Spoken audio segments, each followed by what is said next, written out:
What's going on? Rob with 3STRONG. Just chilling, sitting on the bench, chilling with my dog Riley.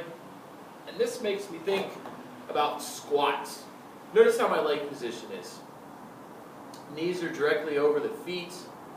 My feet are turned out a little bit, but everything seems to be in alignment. This vertical shin position in terms of the knee over the ankle is really what we're looking for.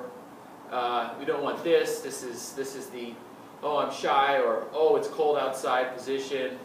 This is I'm getting ready for my sumo wrestling match. This middle position is really what we want.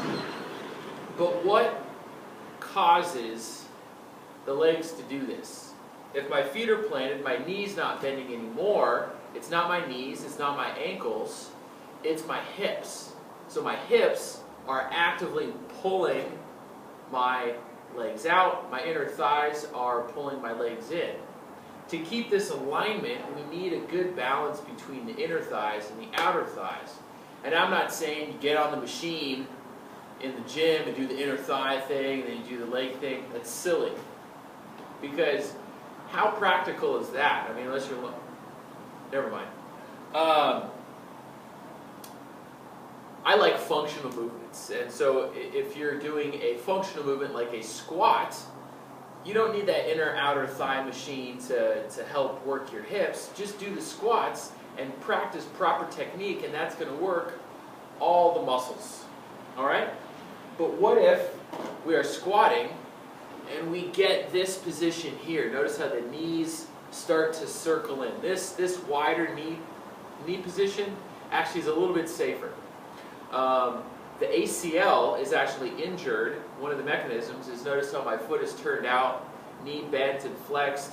It's this position here that can actually lead to ACL injuries. And so whenever I see that in people, especially when they're squatting, I cringe, because all I picture is, you putting a lot of stress on your ligaments, when really the ligaments are just there to support and the muscles are there to do the work.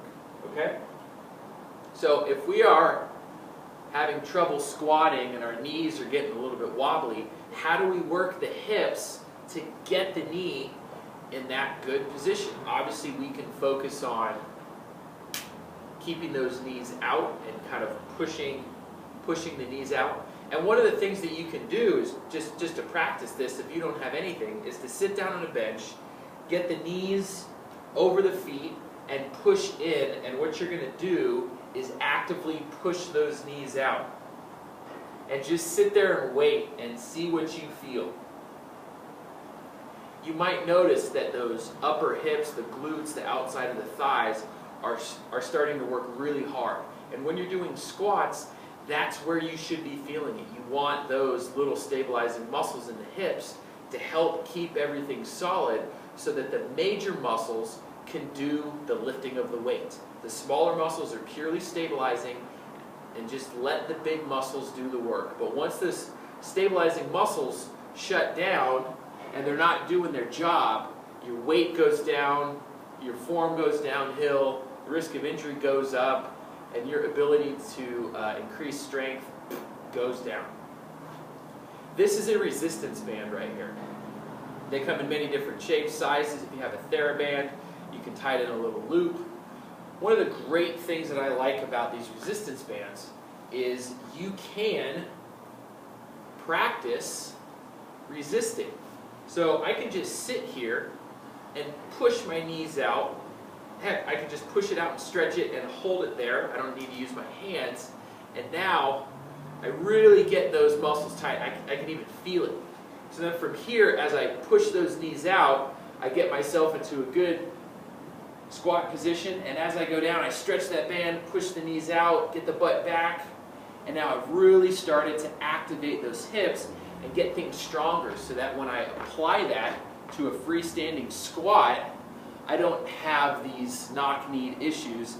Everything is nice and solid, and the glutes are doing what they need to do to keep me stable. I'm going to get back in frame. So Riley loves that exercise. He's actually exhausted from it, but that's a great little thing. So if you can get your hands on a resistance band, or just sit on a bench, really practice keeping the knees out. It's not exaggerated. You're not really opening up into a wide squat. Really, you're just trying to keep everything stable. All right? See you guys tomorrow.